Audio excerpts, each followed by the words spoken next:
wordpress.com i wordpress.org. U čemu je razlika? WordPress je danas najpopularniji sistem za izradu web sajtova. Mnogi početnici se ipak zbune kad naiđu na dva zvanična sajta, wordpress.org i wordpress.com. Iako oba nose isti naziv i potiču iz istog izvora, razlike među njima su značajne, posebno oko toga kako izgleda administratorski deo sajta. U nastavku ću bolje objasniti šta je wordpress.org, a potom i šta je wordpress.com, kako bi vam bilo lakše da odaberete rješenje koje vama najviše odgovara.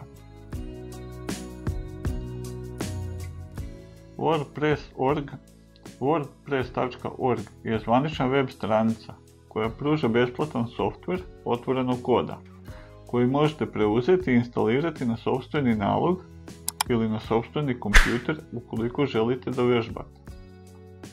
Ova verzija WordPressa se često naziva i self-hosted jer nam omogućava potpunu kontrolu nad sajtom koji napravimo. Korištenje wordpress.org podrazumijeva da imate sopstveni domen i hosting koji možete da zakupite kod bilo kog provajdera. Nakon instalacije imat ćete potpunu slobodu da instalirate bilo koji dodatak, plugin, temu, kao i da mijenjate kod na sajtu prema vašim potrebama. Ovo rješenje je idealno za one koji žele fleksibilnost, napredne funkcije i mogućnost monetizacije svog sajta bez bilo kakvih ograničenja.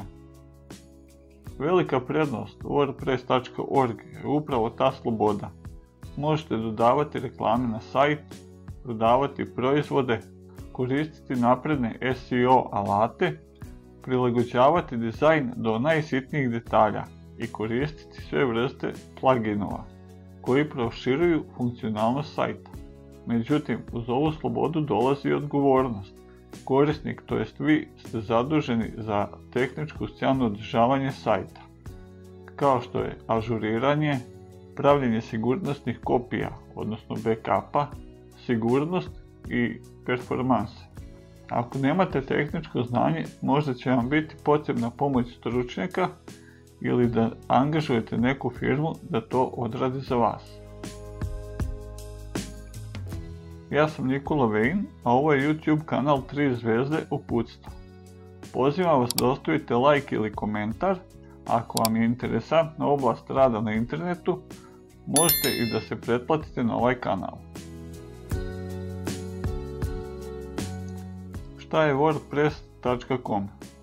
wordpress.com je komercijalna platforma koju pruža kompanija Automatic i da kažem jednostavno predstavlja ključ u ruke verziju WordPress sajta. U ovom slučaju korisnik ne mora da brine o hostingu, instalaciji softvera, ažuriranjima, čak ni o bezbednosti. Sve se to automatski rešava putem wordpress.com servisa. Postoji besplatan paket koji je ograničen u pogledu funkcionalnosti i dizajna, ali su dostupni različiti plaćeni paketi koji omogućavaju više opcija, uključujući korištenje sopstvenog domena, napredne teme, proširenje, podršku ili čak i opciju da pokrenete svoju e-prodavnicu. Kod besplatne verzije korisnički sajt prikazuje WordPress oglase, a domen ima sufiks wordpress.com, što bi otprilike izgledalo nešto.wordpress.com. WordPress.com je idealan za početnike koji žele brzo i jednostavno da pokrenu blog ili jednostavan web sajt bez bavljenja nekim tehničkim detaljima. Međutim, korisnik je ograničen u pogledu dodataka i prilagođavanja, osim ako ne pređe na jedan od skupljih paketa. Također, monetizacija sajta je ograničena, mogućnost ubacivanja reklama i prodaje proizvoda zavisi od nivoa pretplate.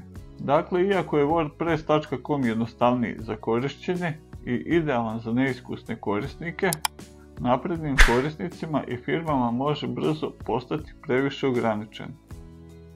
Ovdje pred kraj ću vas pozvati, ako imate nekih pitanja na ovu temu, da ih napišete u komentarima ispod videa I ovim polako završavamo ovu epizodu i pozdravljam vas do sljedećeg videa.